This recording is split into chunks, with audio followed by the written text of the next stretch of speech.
Sora for Smash. Well, that aged well. Oh, so did that.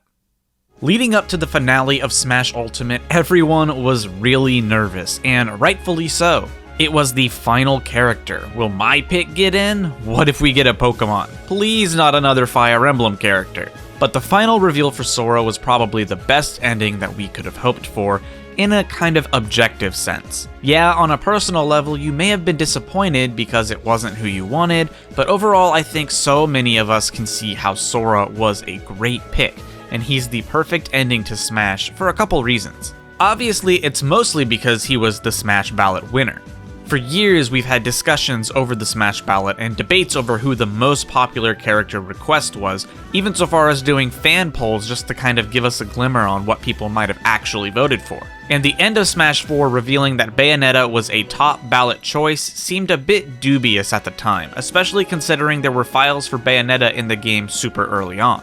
But it all started to become clear once Ultimate's roster was being revealed. The Smash Ballot was never supposed to be for Smash 4. Maybe they'll pull a couple of picks from the ballot as DLC for Smash 4, but we now know that the end of Smash 4's DLC cycle was also when the Smash team was prepping for Ultimate's development, so they were obviously using those ballot results to influence the base roster and DLC for the new game. That's why Bayonetta was referred to as a realizable character in the final Smash presentation. Because by realizable, they meant, we don't mind if she's in this game instead of Ultimate, but she was popular enough to include as DLC in this game. And frankly, I think their reasoning for not properly revealing that Sora, or any character for that matter, was a top contender in the ballot is completely justified. Smash fans can be, well, let's just say that they can get a little out of hand on Twitter. So Sakurai and Nintendo are totally valid in not wanting to reveal the results because they knew that fans would blow up these companies or the specific developers to include these characters in Smash. Hell, Katsuhiro Harada, the director for Tekken, called out accounts a while back calling them spammers and saying that their character would never get into Smash.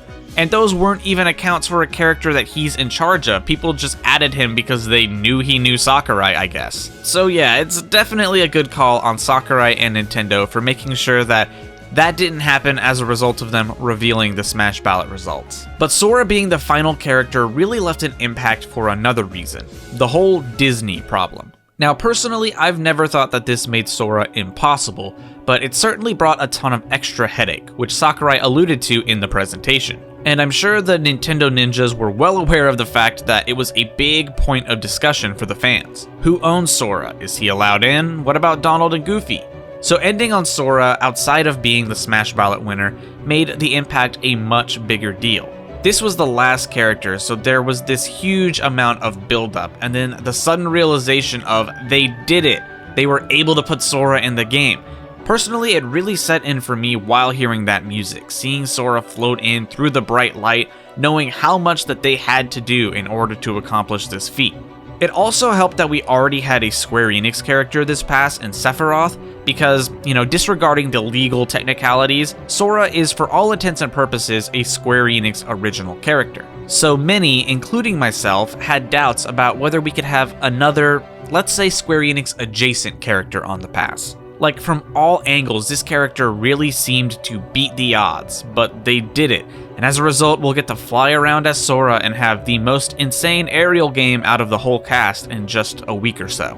Sora as a character really seems to summarize all of the incredibly hard and sometimes thankless work that Nintendo and the Smash team do, while also keeping in check that the game is for the fans. Smash has become this gigantic entity, like this juggernaut for gaming. Nintendo could probably ask literally any game company on the planet for permission to use a character in their game, and that company would say yes without a second thought. That's just how big of a deal Smash Bros. Is. So to end on the character who was probably the hardest to seal a deal on, who also happened to be the #1 voted in character by the fans themselves, that just really seems special. So to end off this video, I put together a little tribute to Smash Ultimate's life. This is the first Smash game that I've been able to cover as a completely full-time YouTuber, and frankly, without this game, I wouldn't be a full-time YouTuber today. So Smash Ultimate just really means a lot to me, and so I just wanted to give it a little send-off.